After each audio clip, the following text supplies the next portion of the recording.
Hi, I'm Emma from Unique Phoenix. I'm a transformation coach, healer, speaker, author, and an unapologetic, curious soul. Connected Conversations is here to bring love, healing, and connection to our everyday life through open and authentic conversations. Every conversation, I am privileged to interview women and men in our community that are here being their authentic selves, sharing their unique and wonderful talents with the world around them. I'm going to let them introduce themselves, and then we can get to know them better and what they offer through this connected conversation. Stay with Freedom us. mentor and coach to many wonderful, beautiful people. Where I help them is being able to help them out of whatever's holding them from the past, limiting beliefs, that they cannot find their purpose. They're not authentic. They are attracting similar things happening over and over. And I allow them to understand, be the sole observer, let them see it for themselves, and then be able to also then transmute them, transition them to where they need to be, into their amazing life that's been waiting for them. Thank you. Welcome to Connected Conversations, and today we're on Zoom. The purpose of Connected Conversations is to bring healing, love, and connection to our everyday lives through open and authentic conversations. And that's what we're here to do today with the amazing Bernie Giggins. Thank you so much for being here today. I'm incredibly grateful to have the opportunity to share this time with you. And I feel very honoured and privileged. Look, her gifts and her skill set is, I can't even capture it. So I'm going to capture it like this. Bernie Giggins is from Inner Child Harmony, and she's a coach, a counsellor, a healer, and a teacher. And I have had the privilege of, and look, so much more. We could list it and we'd be here for the whole interview doing it. So I've actually had the privilege of experiencing a healing through Bernie, which was really profound for me. And that led me to be her student as well through the beautiful Palo Art modality, which is absolutely amazing. That is a very small part of her business, but has such a huge impact. So Bernie, thank you. To my, you're a colleague, we collaborate, you've taught me, we're friends, I'm pretty privileged to have these people in my life, which is why I want to bring you to the people that I know. How are you today? I am really good. We're going to have a bit of a laugh. We decided, like I always say to people, I got my glasses on now because I'm reading. We're not sure how long these are going to go for. I'll let people know in the bio, and there'll be information in there. And today our focus is going to be around forgiveness and language, because really a lot of the work that you do, Bernie, is around inner child, is around really tapping into old stories and allowing people to, it's almost like putting a magnifying glass on them and allowing them to see them for what they are, release them, and move them on and stop them from holding back. If I'm not right in any of this, I know that you'll share some stuff with me, and we'll delve into that.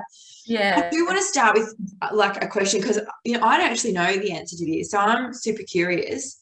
How did you get into your business? Because you were in the army, is this correct? In the Navy, yep. In the Navy. Yeah. Wow. Yeah. How amazing was that? When I was 18 years old, I left for the Navy, left my farm, left the home, and went for the Navy. And I just thought, looking back, was escaping my family, and just never been able to get out of the cycle, trying to break through that stuff. And everybody else, all my other friends, other people with school, year 12 and stuff like that, they were all becoming teachers, and I thought, oh no, can't do that. And the Navy just drew me. I'm just going to go there. So that was the start, and it was like, just wandering around probably about another 10 years. It was like when I had my own kids is when I really felt the impact of not being enough, not being a good mother, not being able to, you know, do all these sorts of things, and really having such a heavy weight. And then behind the scenes, it's like, I have to be better. I have to be better. So internal was already starting to be conflict. As soon as you have children, as soon as you have a relationship, and I was going, oh my God. And then later on, it all came really, the biggest one was not having a good relationship with my mother. And, you know, always feeling that I failed her. I could never be what she wanted. There was always divide and conquer. It was always punishment, reward. If you're the right thing, then you can get this. If you're not, you're going to get punished and consequences.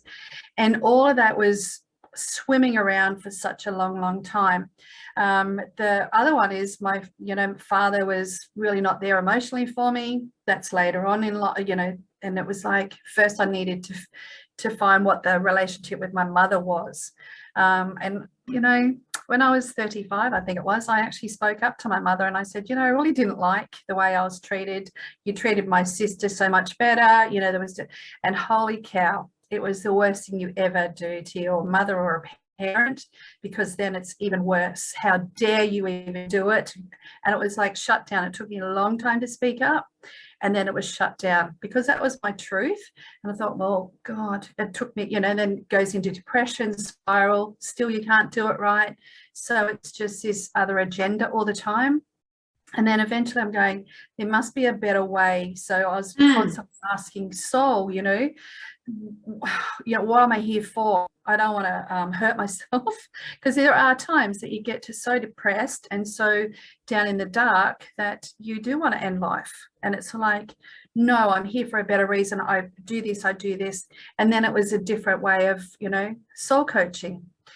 You know, learning the language of your soul. And that was the first time that I ever, you know, it was like, oh my God, I need the exorcist now. I have to, because I spoke up and I said, this will never happen again. I'm going, oh, I've never spoken like that. I can't be wrong, can't be, you know, and from that day forward, you know, there was lots of other Reiki, other different modalities that I was trying to, but this soul coaching, it was like coaching for your soul. It was like, oh my God, my voice has never been heard. So that's the way it came out. And then from then on, it's just been shock, you know, and then, okay, so over here and over here, because soul got my attention. And then it started to open. As soon as I cleared something, the next door would open. As soon as I needed to do something, the next door. Sometimes I would fall down, you know, and as we all do, because we're human, but it always keeps coming back and it goes, what is the highest? What is my highest level? Yeah. And yeah. And then other people saw the difference that was happening to me. I could forgive, you know, we're talking about forgiveness and language today. Yeah. I could actually forgive myself of, you know, me being trapped in that whatever relationship it was, of not being good enough, of, you know, that's somebody else's, their perception of me. And then I took it on as truth. And I was going, actually, you really missed out, Mum, and a lot of stuff I would never tell you. And then really bring my own self up and go, actually, I'm here for a better reason and you're not it. And over the years, you know, and then you also, you know, we're talking about mother-daughter stuff. Ooh, they're big topics. But over the years, you always get to see, you're always with people that show that they have a mother-daughter relationship, and why can't you? So there's constantly inside, you know, there must be something wrong with you. They can have it, you can't. So it's all internal Can stuff. we just pause on that one? Because I think that is such an amazing point. And there's two things with that, isn't there? Because I had a very challenging mother-daughter relationship. There's two things that occur, and I'll get your feel on it, because there's another question I want to go back, and there's a few things I want to come back and ask about. But these 2 points that I always come up with clients myself is that one, it's either you have that comparison, like, why can't I have that? And you recognize why that comes up now, because you're like, we actually have to do some stuff about this relationship that you've had with your mum. And it also gives you an example as well, because it can make you feel worse. Like, and a lot of people do, and I did for a long time. I was like, man, they are so lucky to have that relationship. And when you can look at it from a broader viewpoint, you go, oh, hang on a second, hang on, I wasn't meant to have that. You know, I was meant to have this type of relationship. Because if you didn't have that relationship, Bernie, would you have looked for soul coaching? No. And the other part of it as well is that I became the mother to my kids that I never had. So that is a different way of looking. Yeah, it definitely leads you, because I'm a very different mum to my kids, I can assure you. Yeah. And you also cop to your stuff. Do you think parenting's changed like that? So, because if I'd gone back to my mum and said, you know, you really had a shit impact on my life, actually, lady, and I'm not in a position to do that. My mum's passed, you know, over 20 years ago, so that's not going to happen. However, what I can do is through action and be a different parent to my kids. But I still, you know, and then own stuff. So my kids come to me and go, that was kind of, I didn't really like you saying that to me, Mum. I'm not okay with that. And this is how I felt about it. And I was like, whoa. And so my kids can actually have that conversation with me. Yeah. And I go, well, and sometimes I go, listen, this is part of your resilience growth. No one's wrong or right here, but that was me being a parent. Let's face it, I needed to parent, and this is what's got to go on. But then there's other times when I go, yeah, wow, that was kind of really shit of me, actually. And I wasn't aware, and I wasn't being thoughtful, and I was being reactive, and this is why. And it just changes things. But like you, no way I could have had that conversation with my mum. It would have gone off like a bomb. Like, no responsibility in there whatsoever. And do you know what? Every single interview I've done so far, that word responsibility comes into it, because it is absolutely the foundation for life. Can we just go back? Yeah. Because, so you've done the soul coaching, and that's all great. You've done the personal work. How did it lead into starting a business? Like, how did you go? I just want to finish. Yep. Because just with that, it wasn't just mother-daughter relationship. And then I got married, and I used to win all the competitions of having the most evil mother-in-law. Like, I look back. Oh, wow. Oh my God, look what I attracted. I didn't clear it, and I even attracted more because I'm not enough. So whatever image or whatever I'm deeply feeling and is entrenched in there, I'm going to attract more of it. So it was like, instead of clearing it, it was like, no, I'm here. I'm going to stay here. You are not going to do it. And so it was ego stuff. And it was like, if I could, that was a long time ago, but it was like, oh my God. I look back, I'm going, oh God, I had the worst. But when I was actually going through all of, you know, journey practitioner, soul coaching, a few other different things, it was really clearing out that energy. And for the last 2 years, like, I think I was married for 19 years before she became nice to me. Meanwhile, I had 3 beautiful kids. Wait a while. And it was like, not doing it like that. But when I said, I'm not engaging in this, I don't want to do it, what she did was she turned against my daughter. And so my daughter didn't have a, you know, really good relationship with her grandmother, which then brought her undone. You know, then she's not enough. So then we cycled it. But when I was doing a lot of my own personal work, I actually cleared it and released it. And then I could also release it on a soul and cellular level from my daughter. So whatever I'm doing, we're releasing on the highest spiritual level, soul level, karmic level. And for the last 2 years of her life, we had the best time. And I was just blown away. I'm just going, is this the right person? Is this the same person? It was only because I had cleared so much garbage out that I didn't see any of it. And I even said, if you're going to be like that, go and get a happy pill. And I'm just going, oh, I've never said that before. You never ever say that. So it continues. So yeah, absolutely. There was times with my kids that I would say something, and before I'd cleared, all of my shit bits, and oh my God, I would literally find myself verbal diarrheaing and then go, oh, and have to go back to my kids once I'd sort of, found a calmer place, and go back to them and go, oh, this isn't your problem. This is mine. And this is, and, give it to them in a kid way, not, like the whole thing, but, give it to them in a, sort of overall kind of view of, this is my stuff. And this is the reason why I'm doing this. And I don't want to keep doing it, but it's going to take me a while to stop it, stop this habit, because I've had this habit for such a long time. So if you can bear with me, I promise I'm aware of it now. I don't want to do it, and I've got a choice and I can make a change. And like you, went out to find different modalities and healings and all that kind of stuff. Okay. So, oh God, isn't that funny how you attracted it? Because you know what? I did the same thing. I attracted a family that I couldn't communicate with, that like blah, blah, blah, blah. And I had to look back and go, well then, but that's because we do, and we don't think about that stuff when we're not responsible for self and not owning all of our stuff and owning it and loving it, then you're going to keep bringing that shit into your life. You just are. You don't want it. And when you understand it, the universe is always giving you, hints. And instead of having to know I am this and really I'm going to do this, it's like, whoa, look in. Where is the mirror? I need to change that mirror, unplug it, dissolve it, and that one doesn't come back again. The best part, I've got 9 grandkids, and all the time that I'm actually clearing myself, I'm actually seeing my new aspects of my little self.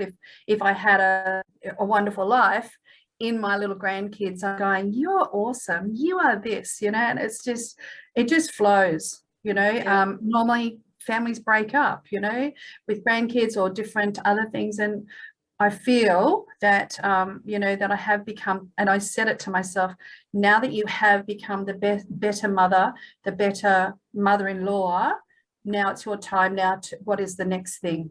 So it's like, I've achieved it, I've conquered the mountain. And now what is what does spirit really want, really to start out there? So all the things that I've already done, the business, the clients, overcoming stuff, I'm just going, I am just so looking forward to what is my next path, which is really good, looking good.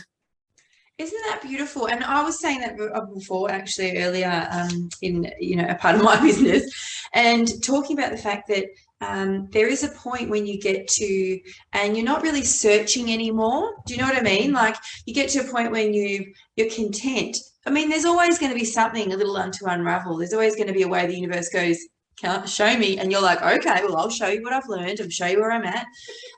But there is a point, and I feel like you're there too, Bernie, where it's almost like you can look around your life and go, Jesus, I'm really content with my life. And it's not like, there's something missing, I've got to keep, and so and that's a great part of healing, this longing, this almost sense of disappointment. Oh God, why am I here? You don't search and you don't keep looking for answers unless you feel that in your life. But and it's only very recent for me, so I'm in the baby stages of enjoying the shit out of this. But you've been there for a lot longer than I have. But you get to a point where you're almost like, you're just content, and you can look around thinking, it's not like, of course there's other stuff that I want to do in my life. One, happy to be surprised. And two, I'm loving where I'm at. So if this is where it stays, I am golden. Like, I'm good. But I know something new is going to come along. I know things are going to change. I know things are going to get different, but I'm so ready for whatever that is. And like I say, with the more spiritual that you can actually get into and connected with, and even just be aware, because I'm from a very strict Catholic family. 11 kids were in my family, and I hated God, because it was like, you did this.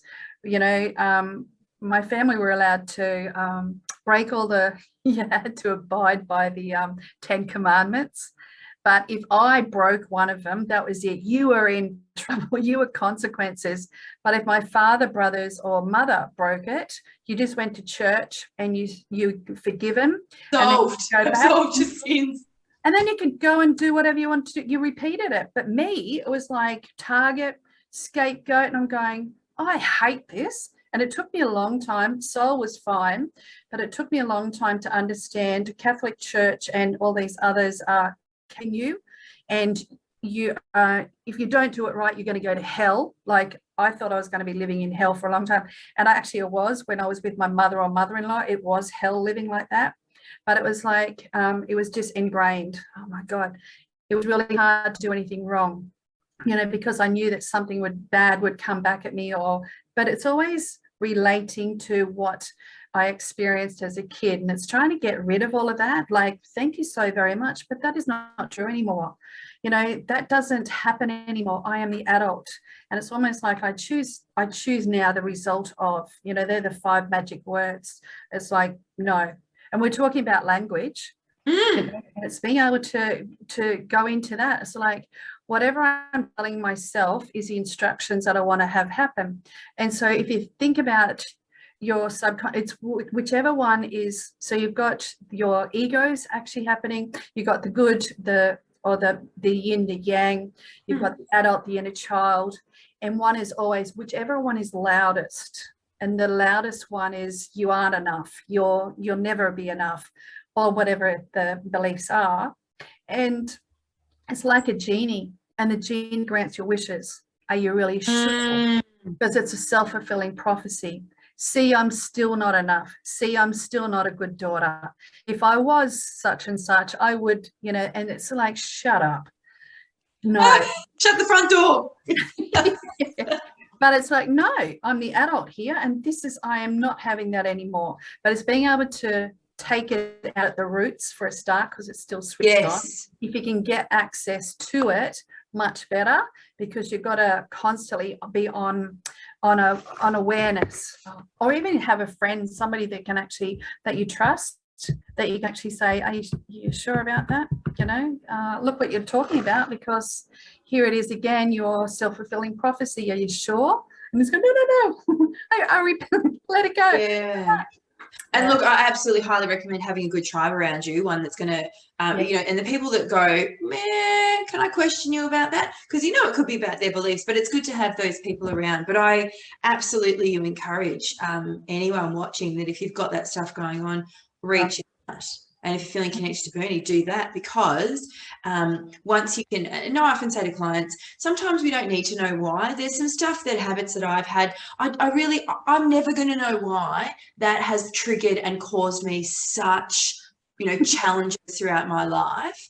I don't have memories of it, but, you know, and I've seen people, and I have very clear responses, but I don't need to know why. Once I'm aware of those responses and how I react, then I have a choice, and then I can move forward. So it's, you know, working with people like you, Bernie, gives people the opportunity to draw out and their awareness of it. Oh my God, I do that all the time. I people please, I do this, I do that. Yeah. Before we get onto that, we're going to, like, seriously, we're going to have to rein in at some stage, because we can talk for ages about this stuff. So I want to know though, how long have you been in business for? Like, how long have you been doing this for? I've been in business for 12 years, but I've been doing that's business going from a corporate, because I had to have the money coming in. You know, it was such a big fear that I would never make it by myself. And it was like, universe has gone, no, you got to do it this way. Whereas before, it's probably about 28 years I've been doing the work. It's just, but in business, it just, it really broke me, because I still had some of these fears. I'm never enough. I'm not this. And then for the first 12 months, it was like, oh my God, this is just fantastic. And then all of a sudden, creep by creep, it was like, you're not getting it. I listened to the inner voice, and then I'm going, oh my God, I've got to go back. I had a 12 months leave without pay. And then oh God, I've got to go back. And then again, it's self-fulfilling. It was like, See, I told you, you can never do that. And then I attracted business partners, which were like my father, like my mother, without realizing it. And I'm just going, oh my gosh, this is just, and then it's taken a long time. So I do a lot of solo rather than go back into it. But now I understand and go, now I understand why they were there, because I had to complete it. I had to complete karmic contracts, you know, so they were the personalities were similar to my mother, father. And then as soon as on a karmic level, I cleared it and cleared all of that history. And now it's like, done. The universe opens the next door. This is what I need you to do. Next opportunity. I'm going. So it's easy. If somebody else is the pioneer, like you and myself are the pioneer, then we're making the way. We're saying, hey, you know, being the sacred observer, I see all the you know, the potholes that you've been going through, and this is the direction. Or if you choose, and that's where we are. We are the leaders. We are the lighthouse. We are the mentors, you know, and being able to help other people, not do it for them, but actually say, you know, these are the steps. Are willing to do it, because as people pleasers, we all of a sudden go, oh my God, I got to do it for you. Can I help you? And it's like, pull back and really be, you know, who we can be, allow them to experience and allow them to have whatever they need to at the end of it as well. I love it. So, how long have you been on your own for doing your coaching and inner child? And on my own, it's been for the last 8 years. Okay. Of that. Over the past, and I've seen you develop this, because I mean, we could honestly talk forever about that, different facets of your business. And we are going to leave some contact details at the end so that you can connect with Bernie and have a look more closely, because we'll be here for hours otherwise. So if we can, because I've seen you develop this over the past sort of 12 months or so, and that is your Fawn to Fearless program, which amazing. So I want to ask a really specific question about it, because I'm pretty sure that forgiveness plays a pretty integral role throughout that. So what role does it play? What role does forgiveness play when you're talking about moving from fawn to fearless? Whenever you're going into the scenario or the memory, you can understand, because we need to resolve something. The ego is always incomplete. And so you are always feeling, because the ego wants more all the time. Never enough. But it has to keep filling, but it not. It has to be fed. But it doesn't ever stop. You are always never enough. And when you can actually come back to it, go, actually that was then, cut it off. So I call it the soul bank account. So when you actually, I love this. So all the stuff that you've been forever bleeding yourself, fixing other people, you know, looking for love in the wrong places or health or whatever it is, it's actually, when you stop it, you go, this stops now on a karmic level, soul level, cellular level, done. The universe must give you the energy, because the universe watches and sees everything. So whatever you give out, you must receive back. So giving and receiving on an earthly level, like me, you're never enough. You're, you know, punishment, reward. And so you're always getting little tidbits. On the highest level, it must come back to you in a completely different way. So you'll have different people. You'll have better health. You'll have whatever it is, but it's the universe saying, thank you. You shut the door. You actually cleared all of these people. You could understand why they were teaching you on a soul level, why they had to be the teacher, because you're either a teacher or a student. And when you can step away from it, be the observer, and you go, oh, that's how the game played. I understand now. Thank you so very much. You never say it to their face, but on a soul level, you go, I got it. Thank you. And what did I learn out of it? What do I receive out of it? I am so much stronger. I have overcome. I have such and such. And as soon as you get that, it's almost like it's in your little book, or it's in your little records, on a soul record, spiritual record, then the universe must give you the next door opening or the next opportunity. And then you don't see that anymore. So in the fawn, it's like forgive, And ego is, I want to, on an earthly level. Want it now, hand it now. I want an Oompa Loompa now, Daddy. But it's so unfair. That's unjust. I don't want to ever happen this. And what you will find is that whilever you've got that inside of you, you will always find somebody else that you will protect, you will search, that you will, stand up for them. You'll become the Joan of Arc for them. In actual fact, you need to be the Joan of Arc for yourself, finish it, and allow them to do whatever it is. But that's healing you. You're forgiving yourself for being stuck in it as well. You never asked for it as a child. You were never, you never, it's still underneath there. And as soon as you do the forgiveness, it's like your adult self forgives your younger self. And you do the Ho'oponopono prayer, which is, I'm sorry, please forgive me. I love you. I thank you.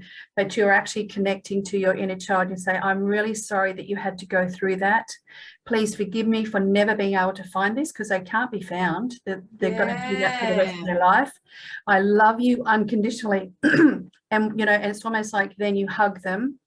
And I thank you for being you, for being so outspoken, for all these things that I got into trouble for. I'm so proud of you. And it's just, once you do that, that's when forgiveness releases all of them, but you become one with yourself. And then the universe goes, here you go. And here's your next level. So forgiveness is a huge thing. They can't control you anymore. It's underneath, it's behind the scenes, and actually you have to find these people, you have to stand up for them, and it's actually, no, I really need to stand up and really understand where I came from, release this beautiful inner child, allow her to come into your heart. It's almost like when you release them and come in, they're going, oh my God, and we've got this, and that you get the curiosity, the fun, the spontaneity coming back into your life and going, whatever, thank you so very much, but here's some advice, if you take it or leave it, but I don't need to get. But forgiveness is not about, forgiveness is not letting off the hook, not letting them go. Yeah, I love that you're saying that, because forgiveness isn't about making the other person feel better. And I love that you brought it back to that, because it is imperative. It's so important for me to really clear that up as well, because it's not about making them all feel better and this whole thing of forgive and forget. I call bullshit on that. That is bullshit. You never forget. Your brain doesn't actually, it's not designed to forget. So how's it going to? But forgiveness allows you. It never does. It can't. It's actually designed to hold on. That's why we have memory, and our memories go back so far. And so I love this. And, obviously with clients as well, that's something that we work through, because it helps them understand, which is what you're doing, and giving them access to the fact of forgiveness helps them let go in their heart. Yeah. And in their mind. You don't have to. It's actually healthy for you to go, oh, that's a boundary now. Hold on. I may have forgiven you because that makes me feel better, but you don't get a say in my life. You are not part of my life, because that was kind of shitty what you did, and I'm not okay with it. Yeah. What are the language changes that take place when they've worked through with forgiveness? So and I know you started talking about them a little bit, but because I think it's important for people to know, because there might be people out there watching that are like, oh, I've been working on forgiveness, but if they've still got some language that isn't in line with that, then can we show them that? Like, what does it look like when you've not forgiven? What's the language that people would use? Well, you were saying about your mind doesn't forget, your health, your body doesn't forget. Oh, bam. We're all so on the same page about this. Yeah. Have a look at the health problems. The biggest thing is the health problems. And when you understand what emotions are stuck in different parts of the body, you go, holy shit. And one part of you that doesn't want to ever leave the fawn, you've got to stay in this. It kept you safe. It kept you alive. It could be dangerous out there, but it's got no idea that you're not 5 years old anymore. it's still controlling your life. And it's the amygdala and the reptilian part of your brain. So as well, then it's stuck into the nervous system. The nervous system is stuck into your health. And so if you're forever, oh my God, what was one of the girls yesterday was, she was constantly attracting the wrong types of relationships, which started really well. Eventually it was domestic violence. It was like take out a court order. And when she traced it all the way back, it was the revolting, abusive and really horrible thing that her father was actually doing to her as a kid. And it was all stuck still there. But she said, I could never get him to love me. I was unlovable. And when she realized that, she goes, oh, and took a breath away, and that's still running. So she has then found other people to similar, if I can get them to love me, if I can, and they're broken. They're exactly like her father without realizing that was the underlying all of that. But the health problems also then matched with this, with her, going along with that. But as soon as you understand, there it is, I can release it, I let it go. But that's when the forgiveness actually happens. Health comes back, relationships come back. You're really connected. There's not so much inner conflict. You said, I said, I can, I can't.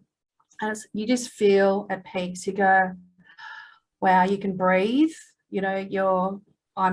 I'm okay where I am. I'm safe where I am. And that's the main thing when you're really connected and you are really centered, and especially being in your heart space. That's when you can open your heart to love. You can, like you just said about the boundaries, that, okay, you don't actually get to come through that boundary door, but I can open my heart to expand for other people to really love me for who I am, support me. Yeah. And it's like a beautiful big flower. And most of our time, our heart has been closed down because of something that we said, you will never, as a little kid, you will never touch my heart. You will never get me, and it's like being able to undo all of that. Forgiveness is the biggest thing, but finding what it is and being able to unplug that, switch it. It's like a jukebox. And all of these little players, all these little things are going, and if you can find it and you pull that record out and you flick it, and then this is the new record that I want in there, and I want to play that over. But it's just being in the space at the right time, being guided to the right people when it feels really good, being true to yourself, and what is your truth? The biggest one is, what is your truth? You can be, I could be, but your truth is not my truth. I'm going, actually, my body will say, actually, no, we're crossing the line here. And when you understand the truth of you, that's when the universe can go, and here's some more. And here you have everything. It's like going on a, I liken it like when you're in that space, it's like you're on a conveyor belt, and then you're getting gifted all of these different things because you've done the work. You've done it. Yeah, and you know what, you've answered some question that I had. Why is it so important to heal the trauma? Because you do stay closed off for such a long time, and I know my clients have had experience. I've had the experience, and you're speaking from that as well.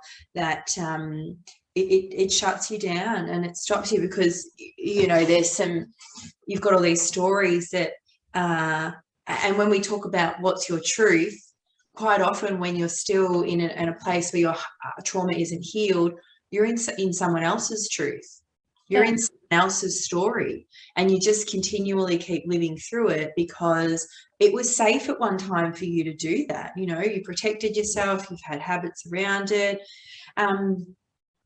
Yeah, you've answered my question. I love it though, because it's really important. So, and I think, and the other thing, and I keep pointing it out because I've talked to a couple of other people around trauma as well through these, is that comparison in trauma as well is a really big thing. Like we hear someone else's when we've experienced it, and we minimize our own because we go, oh, well, theirs was so much more worse than mine. And that's a part of the trauma, because as a kid, when you learn this stuff, well, this isn't bad, what's happening to you, it's okay. So you want to keep minimizing because it's been minimized for you. But what you're allowing people to do through all your work, and in particular when we talk about Fawn to Fearless, is to expand it. Like, actually take these moments and go, wow, look at the impact it had in my life. Yeah. And it explodes. You know, and you explained beautifully a moment that, you know, someone had yesterday with you, that this moment in life and this relationship, which is, you know, from what I'm understanding, is not really looked at in this way, and put a bit of a light on it. And once she has, she's gone, holy cow, look at everything else that came into my life because of that. And we just don't understand. I mean, there's some amazing work around trauma out there, and I love that people like you and me are around, that, you know, they can reach out to you and work with you and work into it. And what they've minimized their whole life, you get to help them expand and see how much impact and just how important working through and feeling it, because I know we're on the same page. You got to feel it to heal it, baby. If you're not prepared to feel it, if you want to keep numbing out,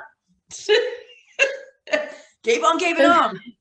So how you numb out, you overdrink, you overdrink, you overgive, you oversmoke, you over many things. Mine was drinking. Another one that I've come up with, Bernie, recently, and you tell me what you think of this, and it's come with a lot of clients of mine, and one of them was mine. You also numb out with a story. You put like a story over it. Well, it's okay. It's in the past story. That's one of my favorite numb outs that I've worked through a couple of clients with. And it's that's in the past story. That's okay. I'm an adult now. And you numb out with that. You numb out with that. And because, you know, you keep telling yourself, well, that doesn't matter to me. It's okay. They can say what they like. Actually, that is your numb. You are telling yourself a story that puts a cover over it, and you're numbing out to that. So you may not have any shitty habits. I've worked with sports people. I've worked with sports people like that. Don't lie. Oh yeah, I've worked with people that have worked in the, you know, like the sports industry, and that was their numb out. And they were getting to the point where they were getting a lot of injuries and over exercising, and they couldn't figure out what was going on, like why they were getting so many injuries. When we got underneath it, they were like, oh my God, exercise became a bit of a numb out, but the story around it was the biggest numb for them, because they could just put it in this box. That's where it belongs. I don't have to deal with it. And we poked around and they went, holy shit, we have to. And that's what you're doing as well. So what if there's a story that's a numb, like an overarching, well, that's okay story, what else is, you know, what else do people numb out to? Yeah. The you know, you're talking about put in a box that was in the past. That is all still alive. That is all still switched on. It's not in the past, baby. It's in your body and it is ingrained. I'm laughing because computer virus, like, you don't know what it's doing. Yeah, I love that. Like, get rid of it. And a lot of people are really fearful because it was so hard back then. It's like, no, when you have the right people to help you, they can actually access, because where I come from, and as well as you, because you channel it, my higher self is talking to their higher self, whatever they're not showing, whatever they can't get through because they can't remember, lots of things, but it goes to their higher self, comes across, and then I am shown it, I am told it, and I'll speak it, and they go, can you really see that? I said, yes, because your soul is asking to shift this. A really good one at the moment, all these people pleasers, the helpers, the peacemakers, they are all being asked to step up. Stop that. You've done enough. You've kept the light on for so many people. Now the souls are wanting you to step up and be the light of freedom for not only yourself, but also in a different direction that you are allowing other people to experience, and allow those to waken up and allow those to do whatever it is without realizing, you know, I call myself, because I'm a recovering chronic people pleaser and peacemaker. Why, you know, what was to do with? Because I was keeping the peace because it reminded me of such and such back then. And it's really not there. It's just a lie. but you know, it's under, again, the jukebox record, and it takes over, and it gives you a behavior or your drive, and you go, oh my God, fingers out of it. Okay, where do I need to go? And with the fawn, we're talking about the fawn to fearless. Yeah. That each week is actually dedicated to one part. So where your voice, your value, your visibility, your vulnerability, your vision, and comes up to victory. But it's, your voice is usually taken, you are silent, you're in the background. Your value, you know, you're worthless. So you've got to give it to other people, you know, and how that plays out in your life. And then you actually get to, oh, right, you know, put the big picture up there. Where does it play out in you? Because everyone's totally different. But it just keeps going. And then it just keeps, open up, next door, open up, next door. And then we get to your beautiful heart space. And now what would you like? What is your vision? Because you've been doing the vision and supporting and helping so many other people. Yeah. You forgot about you, you know? And that's what soul is saying. You know, you are the most important one. And as they say, put the oxygen mask on your own self first. Where do we always forget that? Oh, no, I don't deserve my kids. I've got to have my kids. And it's like, stop, you know, be present. What am I meant to be doing here? And as soon as you come back into presence, that's when you get such great downloads. And what's my next step? Next door on that that little conveyor belt, and here we have, and here it's quite good when I'm going, oh my gosh, I've got it, and I'm collecting, and that's where we the great part about that coming back to being present is you allow life to surprise you. Yeah, the opportunity up, even the clients that you might work with, it just becomes a big surprise. You're like, oh my God, I wouldn't have picked, they'd wanted to, you know what I mean? Like, you just get to be constantly surprised all the time.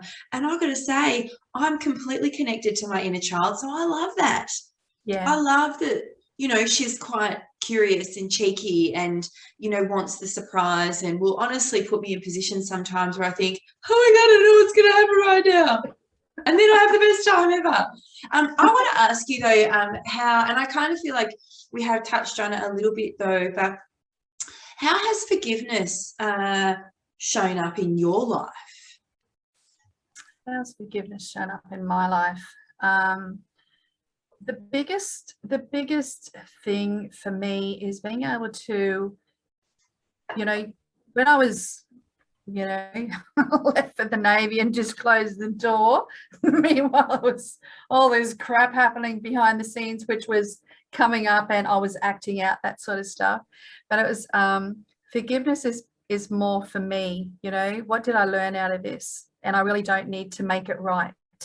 You know, on a earthy level, we've got to have it, you know, the make it right, equal, mutual, that sort of stuff. And it's like, actually, I don't have to make anybody do anything. The forgiveness, I've let them go.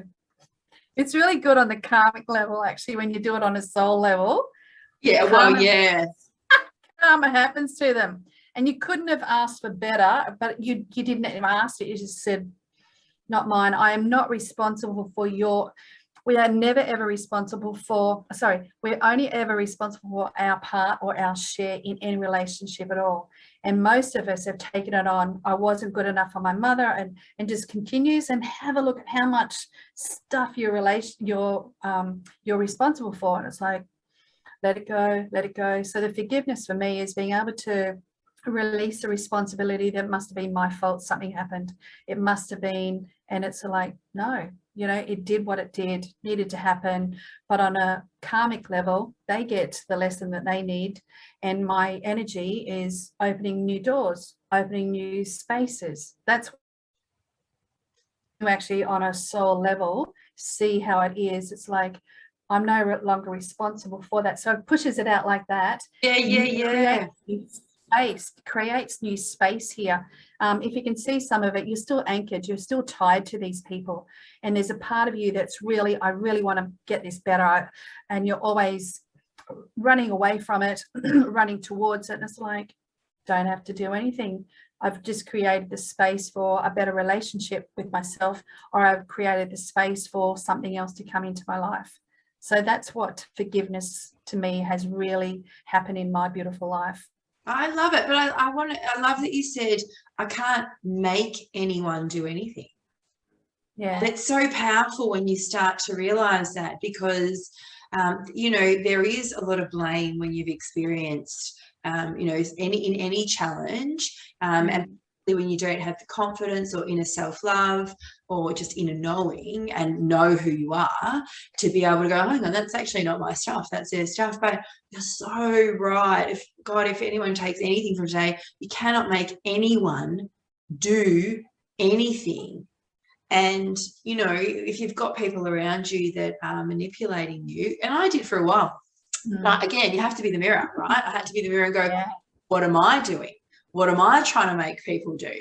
Whoa, that was some lovely work, not to work through, but certainly, you know, beautiful. On the side. Yeah, on the other side. It's, oh my God, thank you. All these challenges, yes. Well, you do. You learn to welcome them like, what do you got for me now? And sometimes you're like, I don't know if I want that. And still today I'm like, oh, okay, here we are. Thank you. Yeah. Can I choose not to do that now? Can we go back? Can we loop around to this one? But we know that you will loop around to it, that it's always going to come back in. Yeah. And I'm already hearing it, because you've already given us some beautiful examples. What's been your language shift though? Like through all of this, and because I know working with clients, I evolve with every person that I work with, that everyone that I interact with, because once you let go of all your stuff, there's an openness to learning and to moving forward. So in every interaction that you have, whether you perceive it as positive or negative, you will still walk away thinking, either I've been challenged on my thinking, or I feel pretty good about that thinking.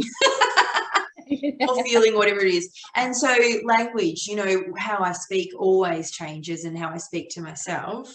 How's that changed for you? Like, what language have you seen that, you know, you've had to change, or that has changed?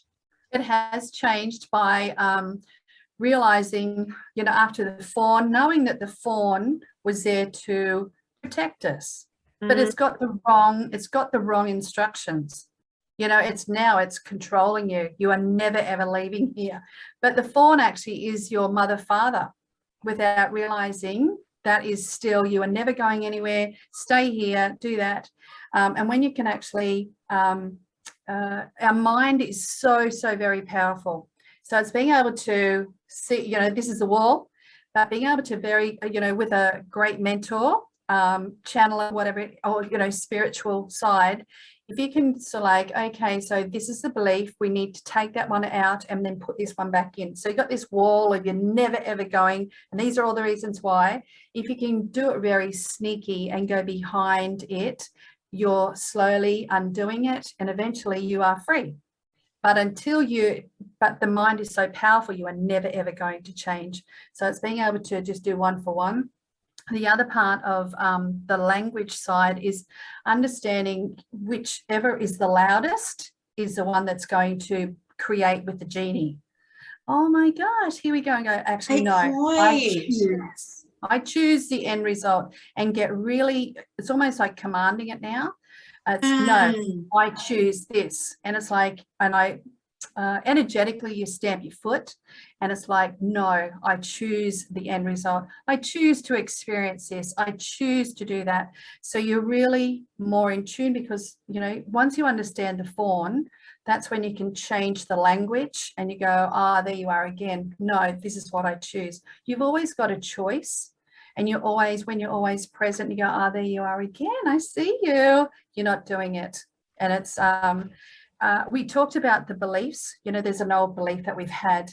Well, I've found that it's even deeper than the belief. So you and I could be not enough, but we can both go back to a point in time that what did you make it mean about yourself? You become a definition. And that definition is, well, nobody wants me. I'm insignificant. And then, well, what did you make it mean about others? Well, others are, you know, they're better than me. And then what about the world? And a lot of times the world is really, the world's unsafe. The world is, you know, they choose the stronger dominating ones. But those three definitions are the ones that actually differentiate you and me. You could get out of it easier than me, or, you know, but it's you go, oh, that's where you are. And then if you can erase that, the biggest thing in your mind is to be able to erase it with your imagination, your visualization. And then that doesn't define me. You've heard it before. My past doesn't define me. And if it's been locked in there with the trauma response or reaction, it's like when you get that, you go, now I know you actually don't define me, because now I'm going to remove that. I'm going to replace it with what I choose from now on. And then it's just, okay, now we can go along with our next part. It's just being able to, and this is the retrogrades. We were talking about retrogrades. This is the perfect time to be able to do that on the spiritual highest level. Which area of my life and what's my old definition of me? What is actually, as they say, results in your life never lie. So have a look what you're getting. Try and find where the definition is. Take it out of the jukebox, put the next one in, and then see your life go ahead. And it's just taking your time with it. If you need help, then, reach out for either of us. It's just amazing times for all souls to go to the next level. And I love it. And you do, it's so true. Once you can understand what that, overarching belief system is, and then you see all the little trickles that have come off it and what you've created around it. And I say it all the time, once you have awareness around something, you have a choice. Yeah. And you've always got a choice, but if you're not aware of, like, you're just going along and just doing things out of habitual nature, and not really understanding why, that's one of the key things to any kind of healing or to moving through it, whether it's mentally, physically, emotionally, spiritually, is becoming aware of why you do something, or just becoming aware of what you do, like understanding that you have this habit, what impact does it have? And at that point, and you've illustrated this so beautifully in everything that you've said, once you are aware of what it is or why it is, you have a choice. And at that point, if you still keep getting the same results, then we know your choice. Yeah. Because I did it for years. I might have been aware of the trauma and thought, well, I've dealt through all that, but I didn't actually. I just dealt with the surface level of it. Yeah. Then when I kept digging, and I got to a point where I was like, I describe a cave. You get to this cave and it's dark and you're like, shit, there is no light here. I don't know what's going to happen. Perfect. Because at least you're having a look at it. And the next time you loop around to it, next time you take a look, there's a little tiny bit of light and you're like, okay, I've got a step. Okay, I've taken a look. I know that it's there now. I'm aware of it. And then that light will grow around it. So then one day you'll just be walking past it and it'll be like a little thought that goes on in your mind and you're like, oh, you can keep on going. Thanks for showing me that, but we're good. We've got all this other, there's pathways in your mind, and you would have spent time creating new pathways in your mind that says, well, that's a really old pathway. I don't have to go down that one. I've got all these new ones that I've been creating and they're pretty cool and I like them. And my body likes them because my body health is good. I actually was reading and watching stuff recently, and how do you feel about this? That was talking about people will often have a look at their mental health.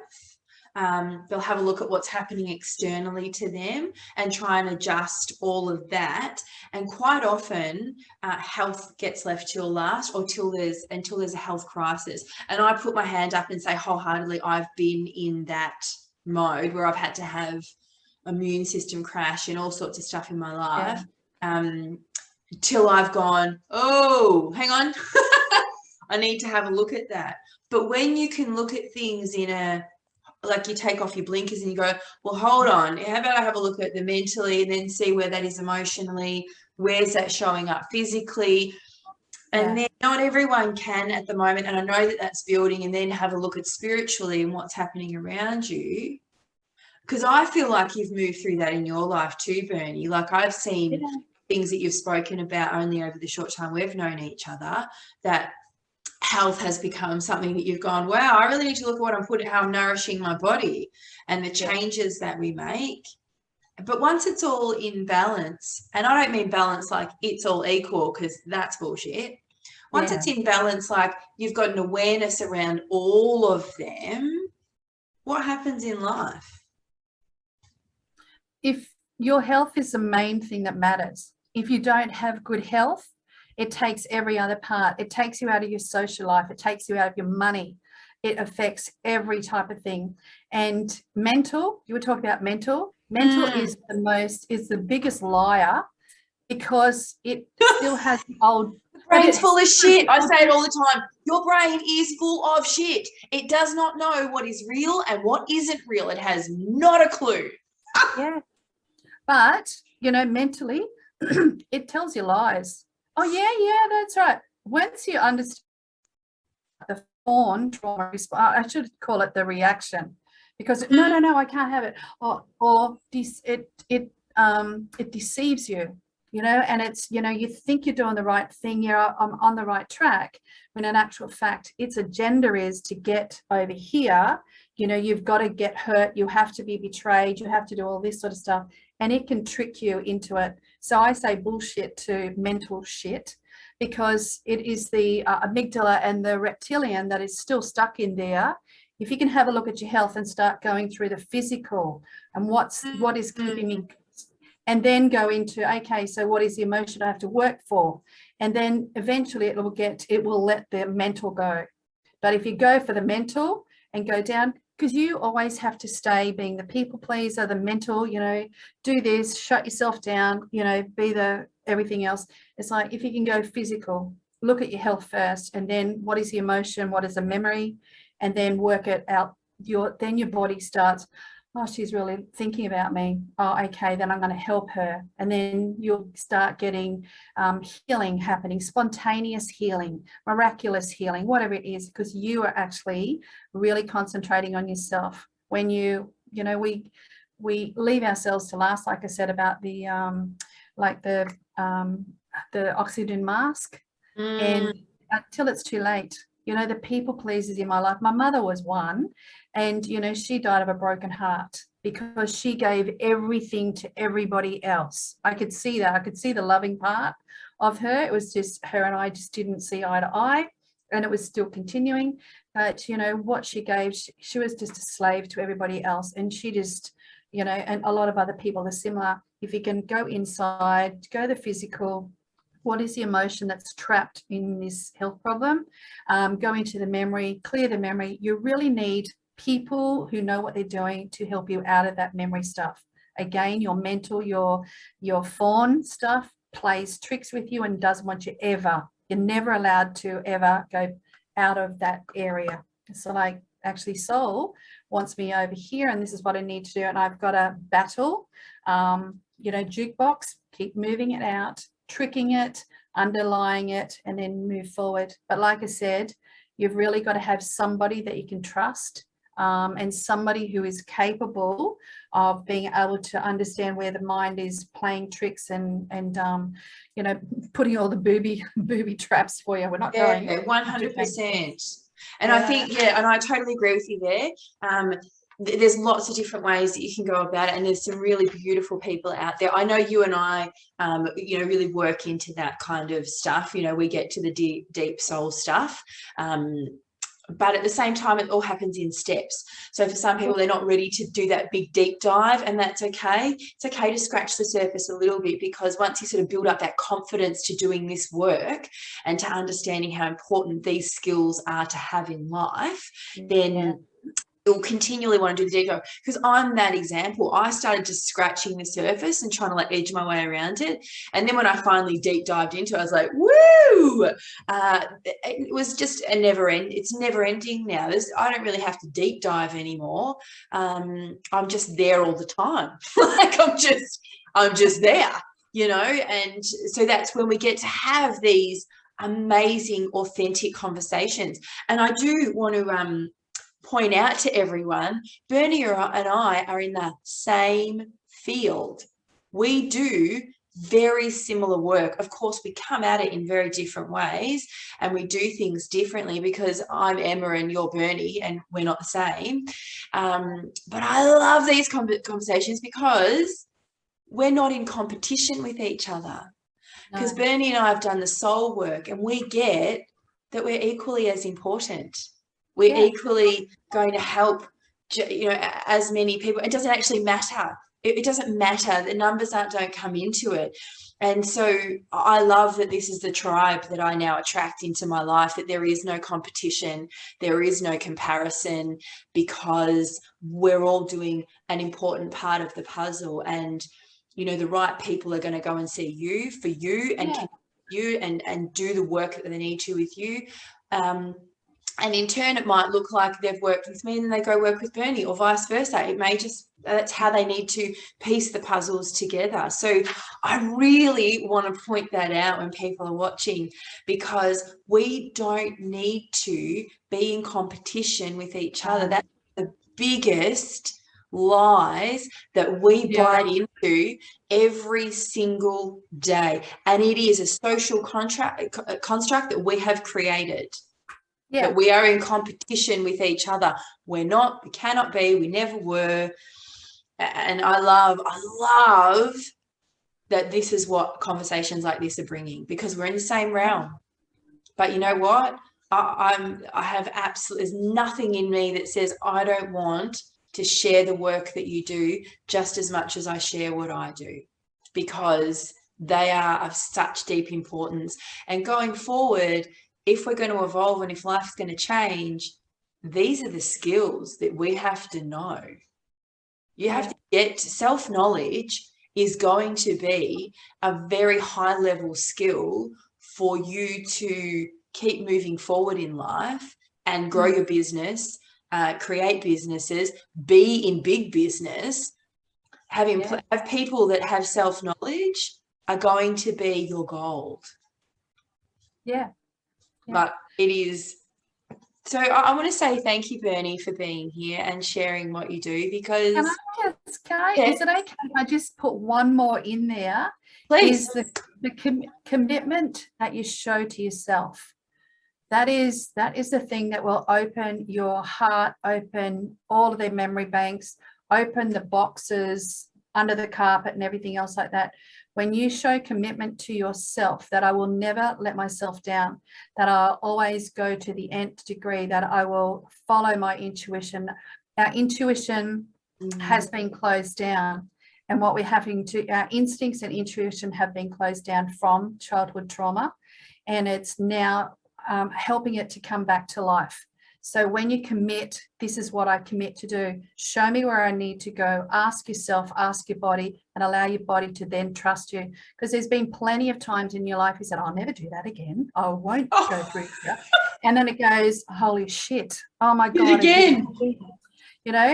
What's that song? Oh, she did it again. But it's like, but it's true. The body doesn't believe you. You're a bullshitter. You tell me the last 10 times you said that. And so it keeps score. And so you have to get the trust of your body and your body and your heart and your soul back to you. And when you can keep doing that, then that's when it starts flowing. Okay, well, I'll help you. And over here, I've got a big box you go through. Instead of having to dig and carry on, when you can get that commitment, it becomes easier for you. So your biggest one, behind the language and the forgiveness, is commit to everything that I need to do for me first, and then get it to other people. But it's a huge one. And then it always comes back to responsibility, doesn't it? In every interview I've done so far, and I've done one around responsibility as well. It comes back to that, because you need to be responsible for your own health, how you nourish your body, how you choose to nourish your mind. You are responsible for who you have in your life. You're responsible for what comes out of the hole in your face.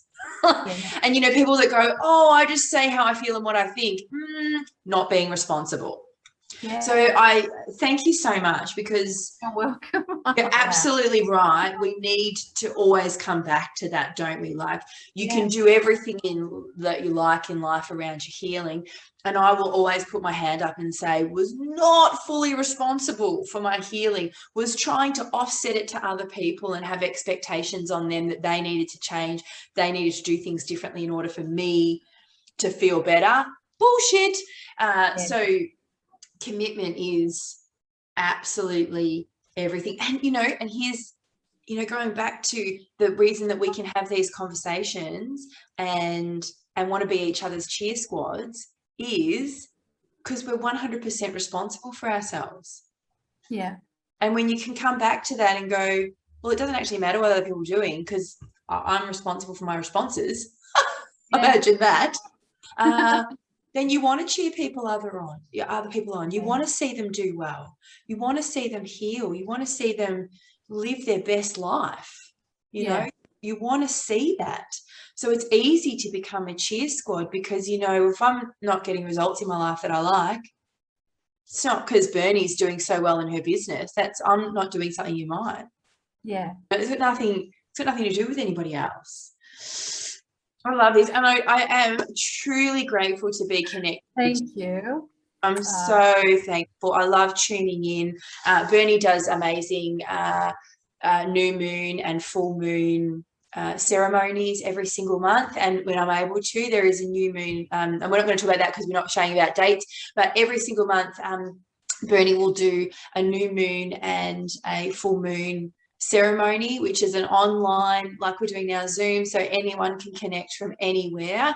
And I have always experienced them really powerfully and been able to go and do the work afterwards as well that you give. So it's not just about here's a beautiful meditation. It is here's why we're doing the meditation, here's the meditation, and here's the work that you need to keep doing afterwards because you're responsible for what you get in life. And I love that. So, you know, if that's kind of where you're at as well, that you want to do some work around, you know, the letting go and what you're bringing in and that new moon and full moon cycle, then Bernie is definitely your girl to go and see about that. So how do people get in contact with you, Bernie? How do you want them to get in contact with you? Because what will happen from here, please stay with us in the next little frame that comes up. It'll have Bernie and her contact details. So how do we do that? Okay, so through my website, there is a booking a discovery call. Fantastic. What's your website, Bernie? Called Inner Child Harmony Coaching. Beautiful. And I'll pop the link up in the next, it'll also be in the bio below. We'll have some more information about this. We did touch on a subject before. We talked about ending life and those particular details.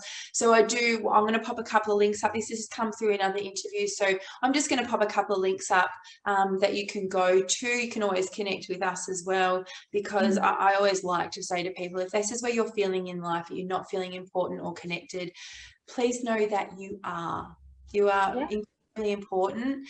And if there isn't people around you to connect with, please reach out further. And the links will be below so that you've got some places to go and to make a phone call or connect with someone there as well.